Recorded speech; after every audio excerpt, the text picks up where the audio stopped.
Welcome back, NEC Hoops fans. It is the season finale, the season 11 season finale of the NEC on the Run podcast. I'm Ron Radner. I'm joined by Ryan Peters. Ryan, first of all, I feel that we should have some sort of a cliffhanger at the end of the year. Like, will we get renewed? Are the ratings good enough? Do we need zombies or something to bring up the tension a bit? I don't know. But it's our last one. Playoffs are looming. We'll be talking about tiebreakers. We'll be talking about standings. That's sort of the theme of the week here. So let's start our three-point shot with you breaking down what happened last week and what the table looks like at this point. Yeah, if you just look at the standings, Merrimack in control of their own destiny to win outright another regular season title would be Joe Gallo's second in 4 seasons, which is incredible considering those 4 seasons they've had the Division I transition process to deal with and, not being eligible for the NCAA tournament or the NIT. So great job by Gallo to put his team in that position.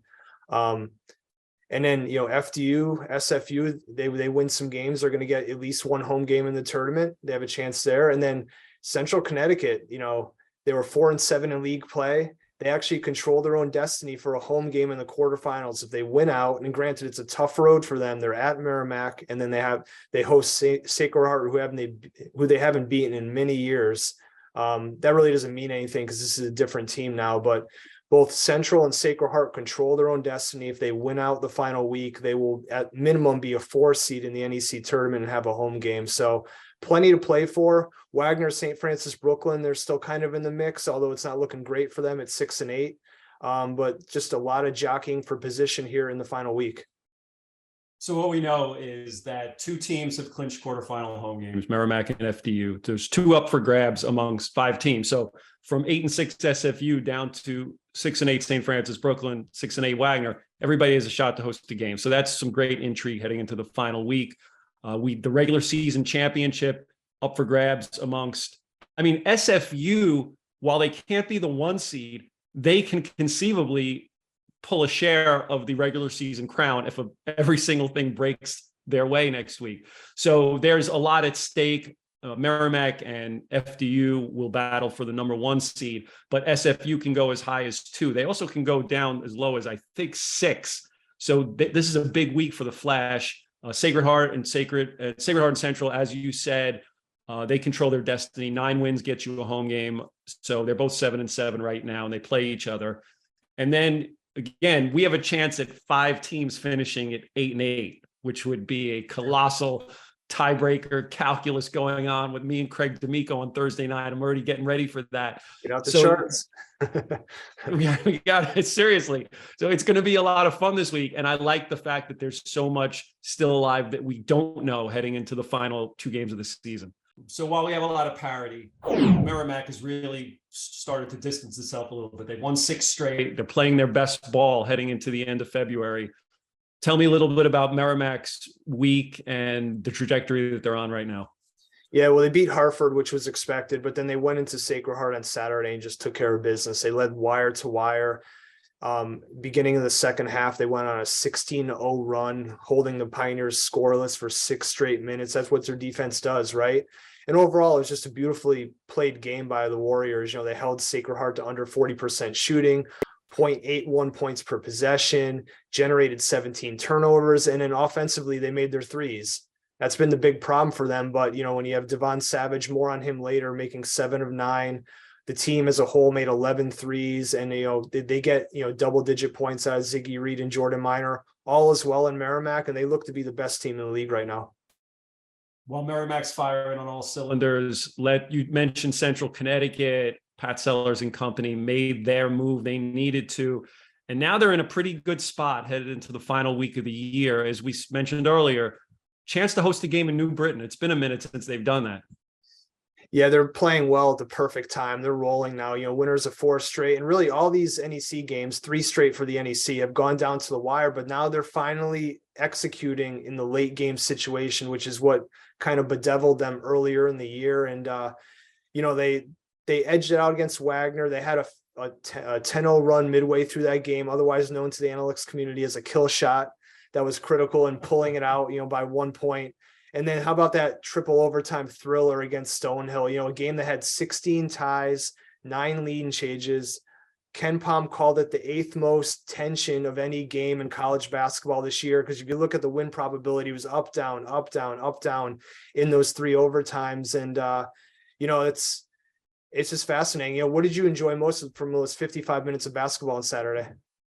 It was it was a quick game. I loved it. It went super fast. No, it was great. How many fouls in that game? Not that many. We had a great game. We had the Sacred Heart against FDU. It was an awesome game that went to overtime. Then we had the 3 overtime, which we haven't had. Remember, what the last 3 overtime game we had was? I don't. I feel like I should know this answer, and once you say it, I'll probably be like, "Oh man!" You should. Sacred Heart and Bryant, the triple overtime. Oh yes, Quincy McKnight and Adam Grant going Adam head Grant, to head. yes. Yeah, that was pretty good.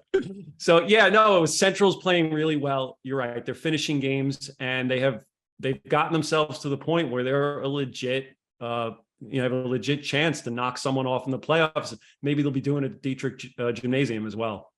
Yeah, Dietrich is interesting because they get a little home cooking in there. The fans are starting to come out now. They had close to 1,000 fans for the Stonehill game, and they get a home quarterfinal game. They're probably going to fill up Dietrich pretty well, and that's going to be a considerable advantage for the Blue Devils. All right, there you go. That's our 3-point shot. It's time for our NEC Open mic, and we welcome in Sacred Heart Junior forward Nico Galette. Nico, thanks for joining us today. Thank you for having me. All right, let's get started. Last Thursday, you had a huge game last Thursday, 27 points, 8 rebounds in your overtime win. Down the stretch of that game, just some amazing shot making on your part, really high degree of difficulty, 3 of them at the end of regulation, then another one in overtime. Tell me about the zone you were in at that point. And were you fueled a bit? I know that the game at St. Francis PA, the previous week, you had the shot at the 3-pointer at the buzzer, tough shot. Did missing that kind of fuel you to say, I want the ball, I'm going to get this done? Absolutely. The 3-pointer and even the mid-range at the end of regulation, both of them, I thought for me were definitely makeable shots.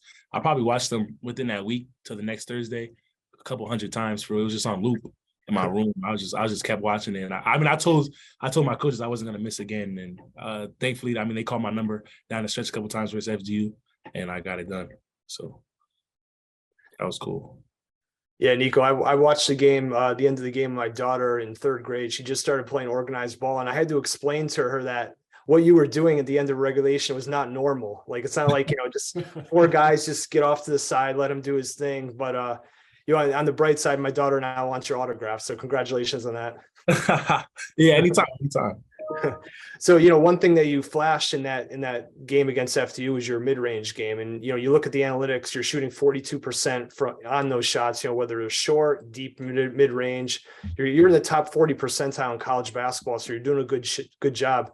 You're probably not making those or taking those shots in practice. I'm sure Coach Latino doesn't want you to do that all the time. So how are you staying up with that part of your game? Is it all about repetition, outside of practice? Do you have someone that you're practicing with to get a hand up in your face? Take me through how you've kind of honed that mid-range game. Well, actually, I don't take it as much in practice unless I guess we're playing live and we need a bucket. And so the same kind of situation. But for the most part, I work out a lot. We have a great coaching staff that help us get rebounds and work us out. But mostly with Dante Gittins, I work out with him all the time, and he'll put me through drills that I'll end up in the mid-range a lot. And sometimes maybe we'll even play one-on-one, or he'll just have a hand in my face for however many reps. We'll at per drill, maybe per workout, we'll probably get maybe 50 to 150 mid-range shots up for each workout. And I work out a couple times a day. So I get a lot of reps up in the mid-range, and I'm real confident in that shot. Your former teammate, Tyler Thomas, obviously loved taking those shots, and he did so last year. How much of your mid-range game was derived from watching Tyler and the work that he put in? One thing about me and Ty is we played a lot of one-on-one. We worked out together a lot in our time together. That's probably one person who I've worked out with as a player on my team, one of the most, and played the most one-on-one with. So, I probably just being around him and going at it all the time and competing, just doing the same things in the same workouts. I guess we're kind of meshing in that sense of shooting the mid-range. And over at Hofstra, he shoots that mid-range a lot too. So, yeah. Nico, we'll get back to hoops in a second. I want to go off the court. There was an article about you in Sacred Heart magazine that talked about your the life balance between athletics and academics. I know you study electrical engineering, which is difficult a major as there is. When you're done with hoops and maybe playing professionally, where do you want to go with the rest of your life? To be honest, I see basketball in my future. Even I do plan to play professionally, but even after that, I plan to stay in the basketball world in some way, whether it's coaching, training, maybe commentating, something like that. I think I got a nice personality, could tap in with that. But maybe I can get a new co-host one day. Yeah, maybe. But I mean, I still like that I'm gonna have a degree in electrical engineering, so that's always like there for me because you never know. But yeah, I don't know how many basketball coaches in the country will have an electrical engineering degree next to their name when all said and done. Facts. But it's all right. And you obviously that's a big grind. So you're ready for the grind of coaching, as you could see with your coaches and all the work they put in. You talked about Dante and all the work he's putting in with you. You're ready for that grind? Yeah, I mean, I don't shy away from the grind. I love being in the gym, in there 24/7, 2, 3, 4 times a day. So I'm used to it by now. When I talked to Coach Latina about you earlier in the year, I was asking about how he recruited you, how he found you. And I guess one of the first events he watched you play, you had an ankle injury and you weren't anywhere close to 100%. But one thing that Coach Latina took away from it was that your tenacity, kind of just being available, toughing it out, getting out there, even though you knew coaches were going to recruit you at that event. How have you been able to be available for your team? There's been a lot of injuries in this team, as your rotation's been shortened for most of the year, but you've been available for essentially your entire career. How do you do it? Honestly, I'd probably say it's just blessings. I'll have little aches and pains from playing the whole season, even this season, but we have a good training staff. Right now, I pulled my groin in the middle of the season, strained it or whatever. So I was playing through that. I got some lower back problems, but I'm just able to muster through it. I've never been a fan of not playing or if no matter what, whatever I'm feeling, if I can, in my opinion, if I can walk, I can play. So if I'm walking, I'm playing. That's just how I feel. It's not like a motto or anything, but it's just how I feel. I don't miss practice. If I can hoop, I'll hoop. No matter what, it's what I feel like it's what I'm here to do. So God put me on this earth to do. So that's what I'm gonna do if I can. Hey Ryan, did you know that I watched Nico play in high school? Came over to Flemington, beat down Hunterdon Central, my kid's school. It was an epic loss, but Nico was great. I told Anthony, I'm like, you got something here because I knew you were getting recruited there. So that was fun. I didn't know that. Nico is from a town which is, basically 10 minutes from where I live now. And actually he grew up in the town where I now work in my day job. So I know that area very well in Union County. Oh yeah. In Rahway, you work in Rahway? Yeah, I work in Rahway. Yeah, I'm still over there a lot for workouts and stuff. But yeah, that's the hometown. Always shout out hey, Nico. 6'5". Let's look forward down the home stretch. Sacred Heart, you're starting to get a little healthy again. Brendan McGuire's back. You're getting a great boost from Kenny Womack off the bench. What do you need to do to finish strong here and get the best possible seed in the tournament to get to your goal of winning the championship? I mean, we got one home game in St. Francis, Brooklyn. We owed them one. They called us at their place, but I think we can handle that. And then CCSU, we just gotta try and finish that out 2-0 against them. I think, in my opinion, if we play our best game, it doesn't matter who we see, we'll be good. So, I mean, getting healthy helps. Having Brendan back helps. Some guys get to take a less load off, but Kenny, even so, Kenny playing 30 minutes has been great. We've been calling him the spark. That's the word around campus these days. He's the spark. So he'll probably be in every other game the rest of the season the way he's been playing. So. Yeah, my question is, where has Kenny been all season? He barely played and he just comes off the bench and he's giving you 15, 20 minutes of great contribution, especially on the defensive end with his athleticism. And then he gives you 15 and 8 against FDU in a critical overtime win. Where has he been all year? I think that just goes to show how deep our team is. And I mean, I guess now we can say we have a next man up mentality. Every day in practice, everybody's competing. Everybody's putting up shots and doing things just wow, this guy could really play. It's really only little things that probably has certain players over others. Like Kenny, he just put up 15 and 8. I'm sure not a lot of people who are in this conference or even in any conference can not play the whole season and then have a game like that. Mm-hmm. So he's not, even though he wasn't playing the first half of the season, he's not too far off from playing. just because of how deep our roster is. And there's a couple more guys on our bench who could probably put in a lot of good work for us. But I mean, we just have so many guys. It's, you know, a lot of strong guys, but we're deep. So. All right, Nico, you said it all. Sacred Heart right in the mix for a quarterfinal home game. Playoffs are looming. Nico, thanks for joining us this week. We enjoyed watching you this season. And shout out to all the Jersey ballers out there. We had some good ones on the show this year. You're one of the best. Sir. Thank you. I appreciate that. Thank you for having me. We now head into our heat check. And on Saturday, Devin Savage was blistering from three-point range.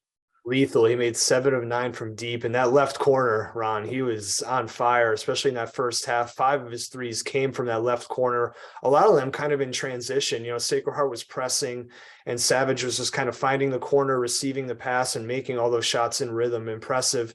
Not many people know this, Ron, but he leads in league play. He leads the NEC players in 3-point percentage right now at 45.9%. That ranks first. And, you know, the James Madison transfer, he's been really good at taking care of the basketball, one of the lowest, turnover rates in the league at, 10.4%. So overall, he's been rock solid for Joe Gallo's offense, obviously providing great defense, really good steal rate, but he's really turned it on offensively, making threes has been a huge boost to Merrimack.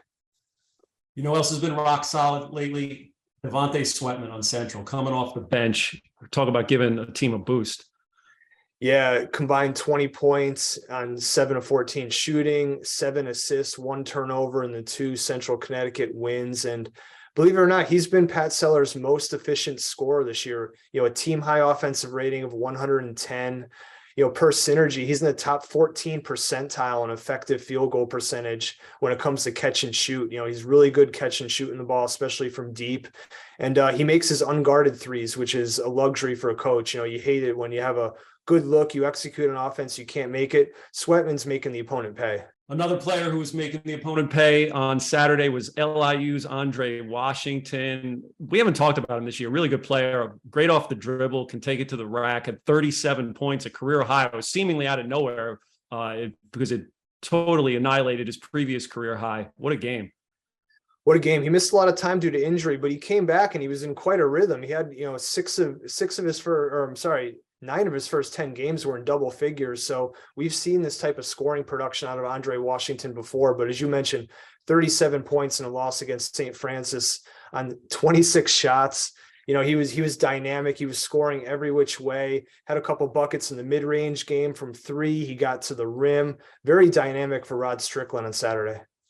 Yeah, it's a top 5 scoring output in an NEC game over the last 5 years. So props to Andre Washington, and that's our heat check. For our stat chat, we turned to St. Francis University, and after losing 4 in a row, Ryan, they came roaring back. They've won 3 of 4 since, including a sweep in Brooklyn last week. Credit to Rod Krimmel and his staff and the players for pulling it out. They're now 8-6. They're in the driver's seat for at least one home game in the NEC tournament. And they're getting it done offensively. They now have the second best offensive efficiency in league play. The offense has come a long way over the past couple of years when they had a bunch of injuries and were shortened in the rotation quite a bit. Against LIU, they scored 1.26 points per possession, made 57% of their twos. They had 5 guys in double figures led by Max Land with 21, had a dynamic game, getting to the rim, getting to the free throw line. And overall, just a great team effort for Rob Krimmel's group. They're playing good basketball. Maybe they get Landon Moore back in sometime soon. They already have, one of the best players in the league in the post-Dynamo Josh Cohen. And with all the pieces around him, we mentioned Land, Ronell Giles, Brad McCabe, Ruggery can hit some threes. He had 2 of them against LIU. This team is dangerous, especially from an offensive standpoint. Our game of the week this week is the annual wild card game on ESPN3 and SNY. This Thursday, 7 o'clock, FDU makes the trip out to Loretto to play St. Francis. This is a big one, Ron. Red Flash are 5-1 in league play in Loretto, and Fairleigh Dickinson's actually played well on the road, so it's going to be really intriguing. KenPom has FDU as a 1-point favorite, so it's definitely a toss-up.